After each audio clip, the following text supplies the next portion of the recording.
You know, that quote really just perfectly sets the stage for what we're about to dive into. Welcome to a special deep dive. We are unlocking the vaults on one of the most secretive, most misunderstood corners of the global economy. You've probably seen them in movies, the backdrop for a heist or a spy thriller, but believe me, the reality is so much more fascinating and way more complex.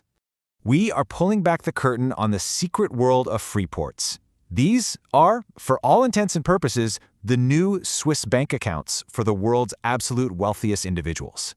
And to really get our heads around them, we're going to tackle 5 big questions. First, what even are these secret warehouses? Second, why did they suddenly become so important? How did they become a playground for crime? Then, we'll look at the other side. Is there a legitimate argument for them? And finally, the big one, is their time almost up? All right, let's start with the absolute basics. What exactly is a Freeport?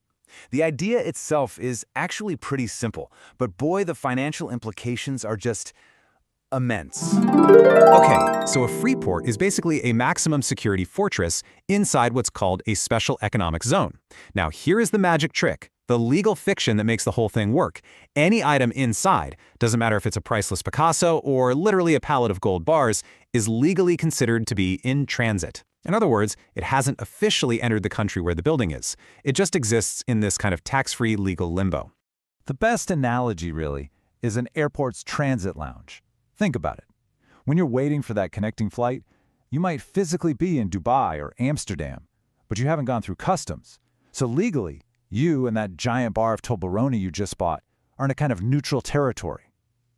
Well, Freeports take that exact same principle and apply it to assets worth billions and billions of dollars. And just to be super clear on the terminology, Freeports aren't some rogue concept. They're actually a very specific subtype of something the World Bank calls Special Economic Zones, or SEZs. Now, most SEZs are built to boost manufacturing or trade, but Freeports, they are hyper-specialized in one thing: storing incredibly high-value goods with maximum security and discretion. So these places have kind of been around for a while. But why the sudden explosion in popularity? Well, the answer really comes down to a handful of major world events that changed everything. The story of the modern Freeport really kicks off in 2008. Remember the global financial crisis? It completely destroyed trust in the banking system. So the super rich started pulling their money out of stocks and bonds and putting it into things, tangible assets like fine art, vintage wine, gold. Then came the earthquake in 2014. Switzerland, after centuries of being the world's piggy bank, buckled under international pressure and killed its famous banking secrecy laws. All of a sudden, the wealthy needed a new, quiet place to park their assets. And right on cue, these massive, state-of-the-art Freeports pop up in Singapore and Luxembourg.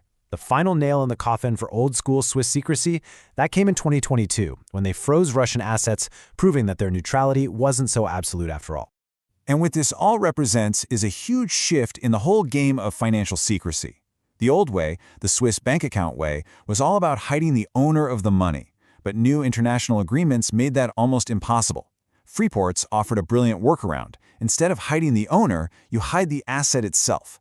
The whole game shifted from protecting anonymous bank accounts to protecting the ownership of a physical, multi-million-dollar object in a completely tax-neutral space.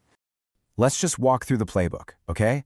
Imagine you're a billionaire collector living in Chicago. You buy a painting for, say, $50 million at an auction in Hong Kong. Step 1. You ship it directly to the Freeport in Luxembourg. By doing that, you completely avoid U.S. import duties, because legally the painting never entered the United States. Step 2. You decide to sell it. The deal happens inside the Freeport. Because the transaction didn't officially happen in any taxable country, you skip the sales tax or VAT. And then Step 3, the real kicker, capital gains. The profit you just made on that sale, it happened in this tax-neutral bubble, so you often get to sidestep capital gains tax as well. It's an incredible 3-layered shield against taxation. And the sheer scale of this is, well, it's just staggering. Let's go back to 2016. The Swiss government itself estimated that the value of goods sitting in its Freeports alone was over 100 billion Swiss francs. 100 billion. And that was just one country, almost a decade ago. Imagine what the total value is today, spread across Singapore, Luxembourg, Delaware. It's practically impossible to even calculate. Now, when you have this perfect storm of extreme secrecy and huge tax benefits, it's maybe not surprising that it's created a perfect environment not just for legal tax avoidance, but for straight-up crime. One of the most notorious cases that really ripped the lid off this hidden world involved an antiquities dealer named Giacomo Medici. And his story shows just how vital Freeports had become for the illegal global trade in looted history. So here's how the Medici gang operated. It was disturbingly brilliant. They'd hire looters to illegally dig up ancient tombs in Italy. Then they'd smuggle these priceless artifacts, sometimes still caked in dirt, to the Geneva Freeport. Inside the secrecy of that warehouse, they'd invent a fake history for the object, a false provenance, usually saying it came from some made-up, anonymous Swiss private collection. Once that new, clean identity was attached, the artifact was laundered. It could then be sold openly on the international art market, totally legitimized by its time in the Freeport. A more recent case connects the dots between Freeports and another massive financial bombshell, the Panama Papers. And this time, at the center of the storm, was a masterpiece by the artist Amedeo Modigliani. So you have this painting, Seated Man with a Cane. The heir of a Jewish art dealer comes forward saying it was stolen from his family by the Nazis, but for decades nobody could prove who really owned it. Then in 2016, the Panama Papers leak happens, and this incredible trail is uncovered. It turns out the painting was owned by the super-wealthy Nahmad family, but, and here's the key, it was held through an anonymous shell company registered in Panama. And where was the painting itself? You guessed it, it was physically stashed away in the Geneva Freeport. It took one of the biggest data leaks in history to cut through all those layers of secrecy just to find the painting, which was then finally seized by the authorities. Okay, so after hearing all that, it's pretty easy to just write off Freeports as these dens of illicit activity. But, to be fair, we have to look at the other side. There is a legitimate economic argument for their existence, and it's what their supporters always point to. Proponents will tell you that Freeports are actually powerful economic engines. They create these hyper-efficient logistics hubs, which supports local infrastructure like airports that have to handle all that valuable cargo. They argue Freeports stimulate investment, attract new companies, and create jobs. And finally, they help build entire art and finance ecosystems, bringing in related businesses like high-end art insurance, wealth management firms, and restoration experts, basically turning cities into major global hubs for culture and finance. And look, the demand for what they offer is absolutely real, and it's growing like crazy. Back in 2016, the world's ultra-high net worth individuals held about $1.62 trillion of their wealth in art. By 2026, that's projected to jump to $2.7 trillion. This isn't just about pretty pictures on a wall. This is a massive, massive asset class. And as that market grows, so does the need for exactly what Freeports provide: ultra-secure, specialized, and financially efficient storage. And that all brings us to the final, and maybe the most important question of all. In a world that is screaming for financial transparency, can these fortresses of secrecy actually survive? Because the pressure is definitely on. What we're seeing now is a kind of regulatory showdown, and everybody's playing by different rules.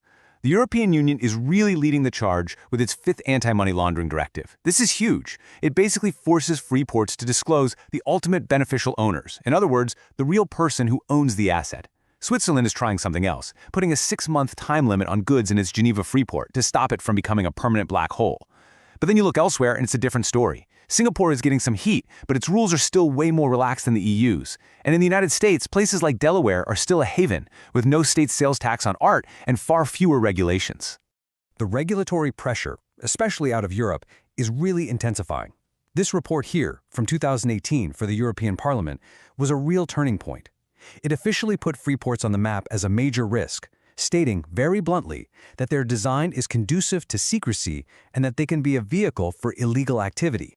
And the language from lawmakers only got stronger from there. A later report didn't pull any punches at all. It called Freeports, and I'm quoting here, a safe and widely disregarded storage space where trade can be conducted untaxed and ownership be concealed.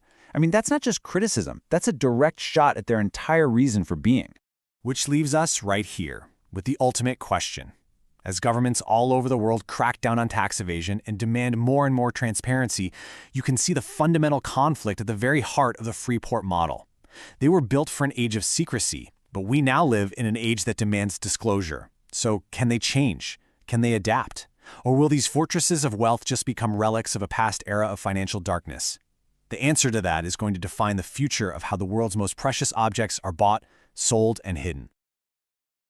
So while markets rise and fall, systems like this quietly move billions behind the scenes, hidden from the public, hidden from scrutiny, and sometimes hidden from the law itself. Because in global finance, the most powerful forces are rarely the most visible. And this is just one of the systems used by the unseen elite.